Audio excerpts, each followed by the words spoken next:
So I like to call it the climate challenge. And for years, I've called it the climate challenge. Some people call it a climate crisis. I don't particularly like that. I think a crisis is when your house is on fire or you just had a heart attack. You know what I mean? True that. Or, or some people call it the climate emergency. I think at times it's an emergency. Let me come back. I do agree.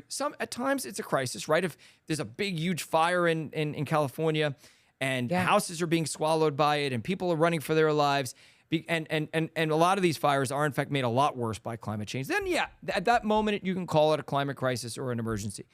There are going to be people who are going to, angry climate people are going to be angry at me because, it is an emergency for people who are poor, especially, right? Farmers in Africa who are losing their farms because it's getting too hot and they can't grow anything. Big droughts are popping up where they wouldn't have popped up at all before climate change. So yes, it is an emergency for some people, but for people in this country who can't relate to that necessarily, for them, it's not necessarily a crisis or an emergency. So let me go back to this graphic and say, I call it a challenge. And I call it a challenge because people like tackling challenges, right? They like to say, you know what, this is a challenge, but we can beat this. So I think it empowers people. Now, it's not too late. And here's the reason, and we talked about it before. We know what is causing it. Sometimes we have problems and you go to the doctor and they're like, listen, I don't know what this is. Well, we know what it is. We know what's causing it. We know how to solve it. We have all the solutions we need. The missing piece is willpower.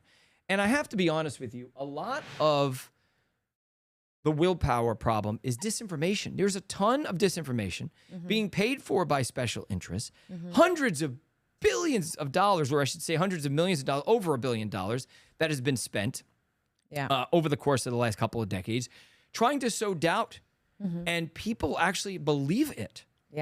If you polled Democrats and Republicans 15, 20 years ago and asked them if they think climate change is real, the number was the same. Democrats and Republicans were pretty close. All of a sudden, when was that? What year was that? I'm going to go back 15, 20 years or so. Let's say 20 years ago. I think it was probably 20 years ago. There was pretty equal footing. Everyone was kind of on the same page. We think it's real. But at some point it became a political issue, probably around the time that Al Gore decided that he was going to make it one of his pet projects. He really heightened the awareness of climate change, but I do think it kind of threw a fork in the partisan road. And since then, a lot of special interests, realizing that it's become an important topic in people's minds, have been spending money to sow disinformation, and they do. And the way they do it is it's not always, we don't believe climate change is happening. They don't say that anymore. They know climate change is happening. They don't even necessarily argue that it's humans, although sometimes they try to throw it. Sometimes they say, yeah, but it's good for the world. Climate change will be great. It'll be warmer. Or it's too late. We can't do anything about it. That's another myth that's being thrown around, you know, by people who essentially want to stop action on climate change. So let me tell you the last thing, Val, which is, why are we so limited that we can't imagine a better life for ourselves? Why can't we believe that by tackling climate change, by having cleaner energy, by not putting all this pollution into the atmosphere, that we can't actually make a better, cleaner environment, a better life for ourselves, that we can't create more jobs?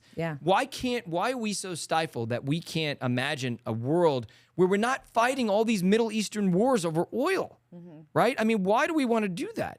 You know, if we're not reliant on other countries' oil and gas because we're self-sufficient in producing our own, all of our own resources through various methods, well, we're not going to be sucked into as many wars anymore. So why can't we imagine a better life? Why are we so stifled that we just, are just trying to not make life worse? Right? When do we get to that point? I think one of the reasons could be, affordability. I think we talked about that in some of the other episodes, that it's hard for people, but there's other alternatives, windmills. We talked about that, turbines, right. Solar panels. Solar panels too.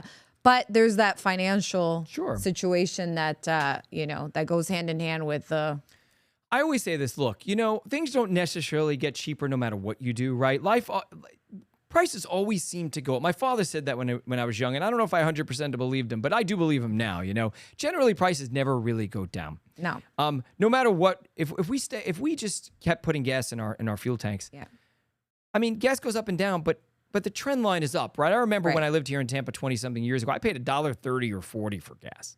Well, You know, you and just aged despite the fact yourself. that it goes up and down, despite the fact that it goes up and down, it Yeah. still linearly goes Oh, it goes up. right? Absolutely, yeah. So when we switch to clean energy, it may drop the price of some types of energy, but in general, the price is still going to probably take that track, which is on a linear up. But you know what? It's very predictable because the price of that kind of energy doesn't go up and down based upon oil markets and wars, right? Because Right. the sun, although it may not shine on Thursday, it's going to shine on Friday. Right. Although the wind may not blow on a Saturday, it's going to blow on Sunday. Yeah. You know, so there's a lot less volatility and a lot more stability, which businesses love stability. And I Yeah. think people love stability too. They could do a lot better if they could plan their futures better. Absolutely. So I'm not going to sit here and say that the price of energy is going to come down. It may or may not, should, right? Because technology, as you make more of it, the price comes down, just like that big screen TV that used to cost you $5,000 now costs you $500. True. So technology does bring down prices, but believe me when I tell you, those industries will find a way to charge you more.